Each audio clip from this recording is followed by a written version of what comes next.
اور حضرت عثمان غنی کا جو دایاں ہاتھ ہے اس کی شان یہ ہے، حضرت عثمان غنی فرماتے ہیں جب سے میں نے حضور کے ہاتھ میں ہاتھ دیا ہے، یہ دایاں ہاتھ میں نے کبھی شرمگاہ سے ٹچ نہیں ہونے دیا۔ نسبت رسول کا اتنا احترام حضرت عثمان غنی نے کیا۔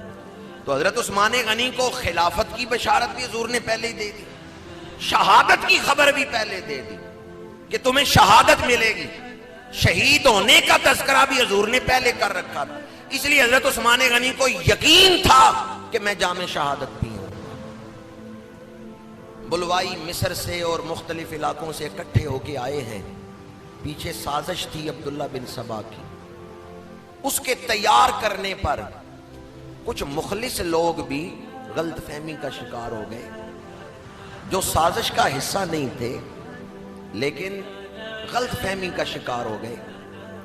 جب بلوائی پہنچے مدینہ منورہ تو انہوں نے ایک مطالبہ کیا حضرت عثمان غنی سے کہ ہمیں مصر کے گورنر پر اعتبار نہیں۔ مصر کے گورنر کے خلاف انہوں نے شکایات کی اور مطالبہ کیا کہ آپ مصر کے گورنر کو ہٹا دیں اور اس کے عہدے پر، اس کی سیٹ پر حضرت سیدنا صدیق اکبر رضی اللہ تعالیٰ عنہ کے بیٹے سیدنا محمد بن ابو بکر رضی اللہ تعالیٰ عنہما ان کو بٹھائیں، ان کی گورنری کے آرڈر جاری کریں۔ حضرت عثمان غنی نے کوئی اعتراض نہیں کیا۔ آپ نے فرمایا محمد بن ابو بکر میرا بھتیجا ہے اور محمد بن ابو بکر اس اہل ہے کہ اس کو مصر کا گورنر بنایا جائے۔ آپ نے سرکاری آرڈر جاری کیے، مصر کے گورنر سے کہا کہ تم اپنے عہدے سے برخاست ہو۔ جب یہ خط تمہیں پہنچے تو مصر کی گورنری محمد بن ابو بکر کو دے دو اور خود تم حاضر ہو وہ تاکہ تمہارے خلاف جو شکایتیں ہیں ان کا حساب لیا جائے۔ حضرت سیدنا عثمان غنی نے بلوائیوں کا جو مطالبہ تھا وہ پورا کر دیا، کوئی آپ نے اعتراض نہیں کیا۔ سیدنا محمد بن ابو بکر رضی اللہ تعالیٰ عنہ گورنری کے آرڈر لے کے قافلے کے ساتھ واپس جا رہے ہیں، مدینہ منورہ سے باہر نکل گئے ہیں۔ بلوائیوں نے سوچا ہماری سازش تو ناکام ہو گئی ہے، ہمارا خیال تھا کہ خلیفہ اپنے گورنر کو نہیں ہٹائیں گے، ہم خلیفہ کے خلاف اشتعال پیدا کریں گے اور پھر ہم مطالبہ کریں گے گورنر نہیں خلیفہ کو ہٹا۔ تو ہماری سازش تو حضرت عثمان غنی نے ناکام کر دی ہے، انہوں نے تو آرڈر جاری کر دیے ہیں، انہوں نے کہا جاؤ تم مصر کے گورنر ہو۔ اب اگر ہم واپس چلے جائیں، گورنری تو ہمارا، اس گورنر کو ہٹانا یہ تو ہمارا مقصد نہیں تھا، ہمارا مقصد تو خلیفہ کے خلاف اشتعال پیدا کرنا تھا۔ تو خلیفہ نے ہماری بات مان کے ہماری سازش ناکام کر دی، لہٰذا آپ دوسری سازش کرو، جلدی کرو تاکہ یہ جو قافلہ ہمارے ساتھ آیا ہوا ہے یہ واپس مصر نہ جائے، مدینہ منورہ میں ٹھہرے۔ ہم چاہتے ہیں ان کے ساتھ ہی مدینہ منورہ کے حالات کو خراب کریں۔ چنانچہ انہوں نے حضرت عثمان غنی کے کچھ غلام خریدے، یہ دوسری سازش انہوں نے کی، اور ان غلاموں سے کہا کہ ہم تمہیں اتنا پیسہ دیں گے، یہ تمہاری ضرورت پوری کریں گے، یہ انعام تمہیں دیں گے، تم خلیفہ کی مہر چوری کر کے لے آؤ۔ غلاموں نے مہر چوری کر کے ان سازشیوں کو دے دی۔ پھر انہوں نے کہا سرکاری استبل سے سواری لے آؤ، وہ سواری بھی لے آئے ہیں۔ ان سازشیوں نے تحریر لکھی کہ جب محمد بن ابو بکر مصر پہنچے تو گورنر مصر تم ان کو قتل کر دو، شہید کر دو اور اپنی سیٹ پہ قائم رہو۔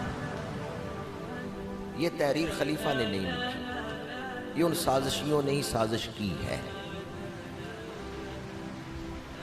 مہر غلاموں کے ذریعے چوری کی ہے، مہر لگا دی ہے، سواری بھی چوری کی ہے سرکاری استبل سے جس پہ سرکاری نمبر لگا ہوا تھا،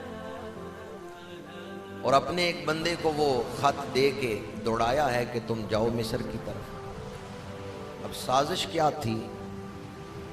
مثلاً یہاں سے اگر کسی نے सियालकोट कोई पैगाम भेजना है तो आजकल दो रास्ते हैं।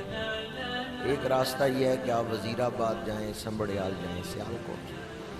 दूसरा रास्ता ये जलालपुर जट्टा का रास्ता भी है कि आप जलालपुर जट्टा जाएं और फिर संबड़ियाल पहुंच जाएं।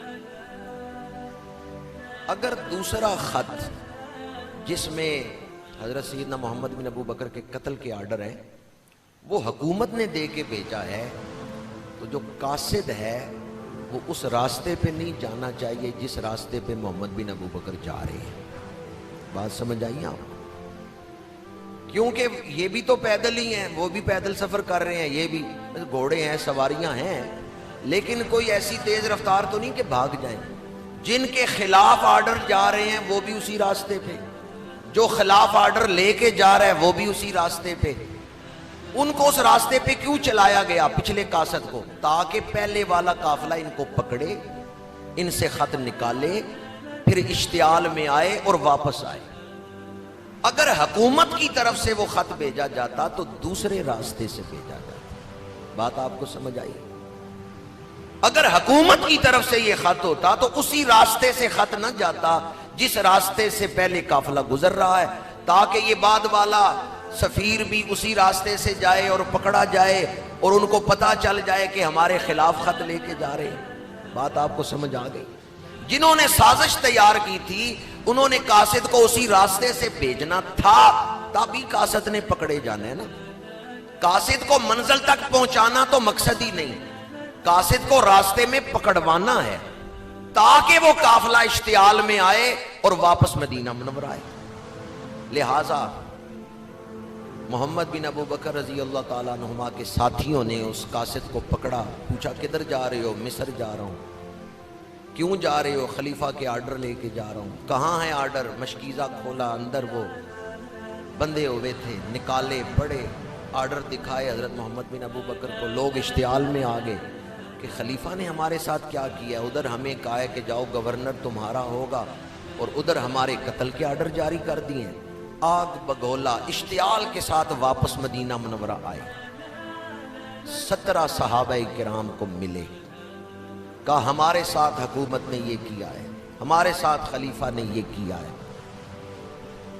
उन 17 सहाबा ने एक ही जवाब दिया है, उन्होंने कहा ये काम खलीफा का नहीं है, ये काम हजरत उस्मान गनी का नहीं है। हालांकि उन्होंने अभी हजरत उस्मान गनी के पास जाके सवाल नहीं किया। उन 17 सहाबा ने कहा हमें 12 साल हो गए हैं, खिलाफत का निजाम हम देख रहे हैं, खलीफा जो कुछ हुजरे में बैठ के कहते हैं वही मिंबर पे बैठ के कहते हैं। खलीफा के जाहिर और बातिन में हमने तजाद नहीं देखा।